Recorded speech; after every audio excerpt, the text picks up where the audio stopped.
namni waaqabu gaafa mana keessaa sitti hin dubbatu yeroo gabaasi arsa yoo wayyaa haaraa bitate lafa abbaa nagaa fuudheet jedha si bira dhaabate ati wayyaan qabdu gubataa kee gala yeroo gabaadhattu zambeelii haaraa bitatte taanaan lafa abbaa nagaa caaltoo jette raafatte nama hin jirre waamti ati ana seetee gaditti baatee zambeelii ishee laaltee jettee manatti tollee bita gubataa gurbaa inni ati goddanyaa kooti jettu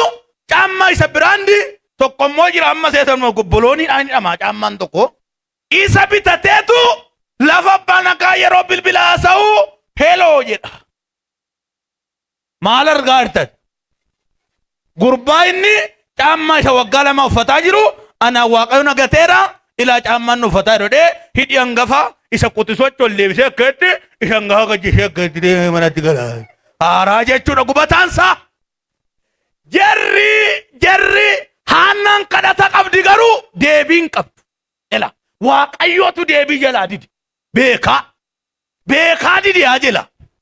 yeroo isheen boosu beekaa didi yeroo isheen harka duwwaa shiiloo yeroo namni dhaqee galata isaa dhiyeeffatu harka duwwaa akka isheen nattu beekaa godhe sababni isaa achiin karaa gadameessa isheetii haca barbaarii miti kan ba'aa jiru